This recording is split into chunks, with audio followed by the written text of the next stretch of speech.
Hello everyone, मैं आपको हम तक गोपीला शम्न तराम ओक्चरी I'm a motivational speaker of Manipur मैं आपको ngasi jamna interesting ओइबा topic अमा पूरगा लाक्चरी ngasi की topic से every मिपुम खुदी मंगना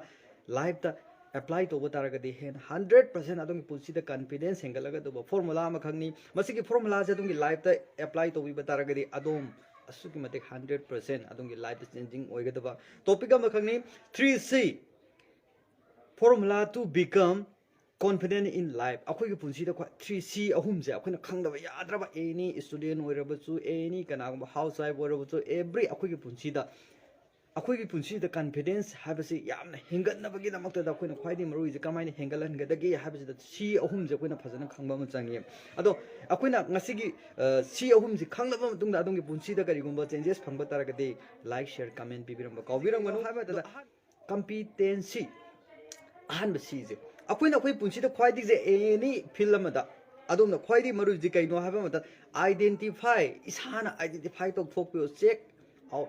तो थोपियो ब द कॉम्पिटेंसी जे रिक्वायर चेक आउट आइदी पुंसी कइनो द कॉम्पिटेंसी हाबे से आइदी करिनो अइंगोन द दरका होय चेक तो बम संगे कॉम्पिटेंसी जे हाना खंगदोपियो म संगे अदो कॉम्पिटेंसी हाबे से यामना मरु ओइबा सी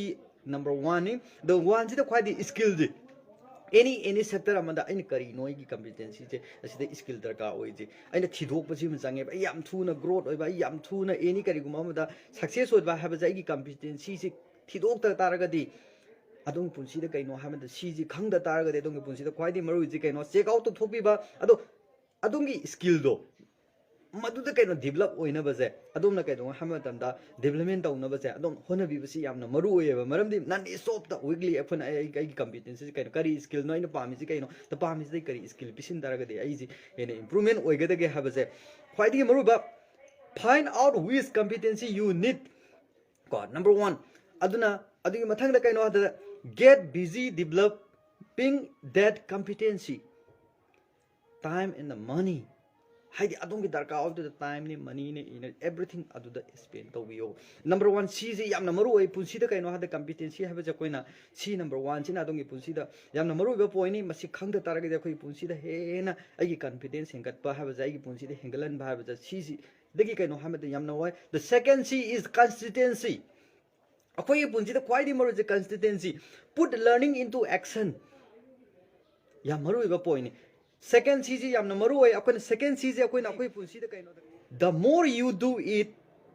the more your confidence you become quite maru ba consistency adom na tawring ke adom khang be hela kane punsi da kaino ha just like a cycle akoi na thau je cycle thau je haida kan da tu ba myam yaw da thau tor da cycle thau je kanam da tagnan de maram di kaino akoi punsi da kaino ha just like असून अखोई पुंसी दसु कइनो every ngasi ngasi ma khoi punsi da khwai di manu cycle thau da tam badon akhoi punsi da tawra tu ba myam yaw edu kan am da cycle thau gni ai thau da ya de ai punsi da kaino ai gi life ke cycle jai kyam yam na sang na thau ga da ge ha ba ai kaino ai ngasi thau ri ji kaino adu hai da ba ya de khwai di manu ji constituency asun na cycle tam da de kan am da tang na de adu ba khoi punsi da kaino akhoi gi punsi da su kaino ai na pa mi ba any sector da bu oi ra bu su constituency कइनो हा मतन अदोम action the तम का अदोम ओंथोक बिबु सिसु यामना मरु ओय मरम दुना अखोय पुंसी the second सी यामना मरु ओय मथंग द थर्ड सी कंपाउंडिंग वन गी अखोय गी कॉम्पिटेंसी अदुगा सेकंड गी कंसिस्टेंसी अनि जे पुंसी लगा लाका दो जी कइनो हाबा मतन द अखोन सही कया म अखोय न कोन रकलबा मतुंग द लाका दो कंपाउंडिंग सही 10 ईयर 6 ईयर असिगी मतुंग द अखोय द लाका दो जी कइनो one success build on others another या मरुइबा पॉइंट नि अदुना अखोई पुंसी द कइनो हाबा मतंदा एवरी एवर इंक्रीजिंग कॉन्फिडेंस अखोई नखोई पुंसी द ख्वाइदि मरुइ जे कइनो हाबा मतंदा अखोई यंगो